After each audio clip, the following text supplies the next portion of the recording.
ആലപ്പുഴ നൂറനാട് 53 വയസ്സുള്ള കാമുകിക്കൊപ്പം ജീവിക്കാൻ 38-കാരിയായ ഭാര്യയെ കൊലപ്പെടുത്തിയ കേസ് ചിലരെങ്കിലും ഓർക്കുന്നുണ്ടാകും.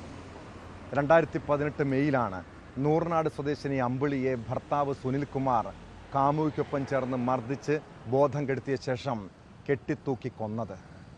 ആ കേസിൽ പ്രതികളായ ഭർത്താവിനും കാമുകിക്കും കോടതി ജീവപര്യന്തം തടവ് ശിക്ഷ വിധിച്ചിരിക്കുന്നു.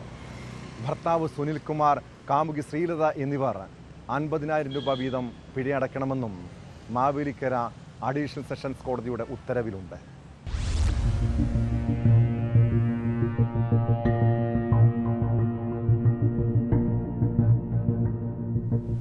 പത്തനംതിട്ട ചിറ്റാർ സീതാത്തോട് പുത്തൻവിളിയിൽ പരേതനായ കരുണാകരന്റെയും തങ്കമ്മയുടെയും മകൾ അമ്പിളിയാണ് 2018 മെയ് 27 കൊല്ലപ്പെട്ടത്. 38 വയസ്സുള്ള ഭാര്യയെ 43-കാരനായ ഭർത്താവും 53 വയസ്സുള്ള കാമുകിയും ചേർന്ന് മർദ്ദിച്ച് ബോധം കെടുത്തിയ ശേഷം കെട്ടിത്തൂക്കിക്കൊന്നുവെന്നാണ് കേസ്. ഒന്നാം പ്രതിയും അമ്പിളിയുടെ ഭർത്താവുമായ പാലമേൽ മറപ്പള്ളി ഉളവുകാട്ട് ആദർശ് ഭവനിൽ സുനിൽകുമാർ, ഇയാളുടെ കാമുകിയും രണ്ടാം പ്രതിയുമായ പാലമേൽ മറപ്പള്ളി ഉളവുകാട്ട് ശ്രീരാഗ് ഭവനത്തിൽ ശ്രീലത എന്നിവർ കുറ്റക്കാരാണെന്ന് കണ്ടെത്തിയാണ് കോടതി ശിക്ഷ വിധിച്ചത്. സുനിൽകുമാറിന് ശ്രീലതയ്ക്കൊപ്പം ജീവിക്കാനായിരുന്നു കൊലപാതകം. അമ്പിളിയെ മർദ്ദിച്ച് ബോധം കെടുത്തി വീട്ടിനുള്ളിൽ പ്ലാസ്റ്റിക് കയർ കൊണ്ട് കഴുത്തിൽ കുരുക്കിട്ട് കെട്ടിത്തൂക്കുകയായിരുന്നു. ശ്രീലതയുടെ പ്രേരണയിലാണ് സുനിൽകുമാർ കൃത്യം നടത്തിയതെന്നും അതിനാൽ 1-2 പ്രതികൾ കുറ്റക്കാരാണെന്നും കോടതി കണ്ടെത്തി.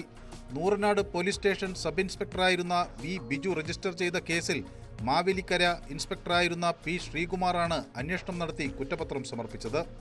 ഇതിലെ ഒന്നാം പ്രതിയെ 302 പ്രകാരം ജീവപര്യന്തം ശിക്ഷയും 50,000 രൂപ കോമ്പൻസേഷനുമാണ് വിധിച്ചിട്ടുള്ളത്. ആ 50,000 രൂപ 25,000 രൂപ വീതം മരണപ്പെട്ട അമ്പിളിയുടെ മക്കൾക്ക് നൽകുന്നതിനും 323 വകുപ്പ് പ്രകാരം ശിക്ഷ ഇല്ല എന്നും കോടതി വിധിച്ചിട്ടുണ്ട്. രണ്ടാം പ്രതിക്കെതിരെ സെക്ഷൻ IPC 109, 302 വകുപ്പുകൾ പ്രകാരമുള്ള കുറ്റവും ജീവപര്യന്തം തടവും 50,000 രൂപ നഷ്ടപരിഹാരവും. ആ 50,000 രൂപയിൽ 25,000 രൂപ വീതം ഈ മരണപ്പെട്ട അമ്പിളിയുടെ മക്കൾക്ക് നൽകാനും കോടതി വിധിച്ചു.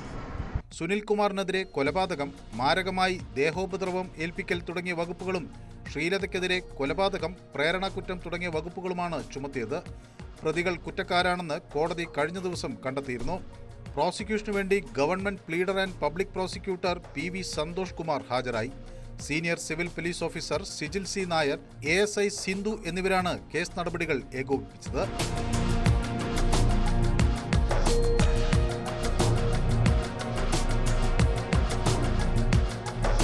ന്യൂസ് 18 മാവേലിക്കര.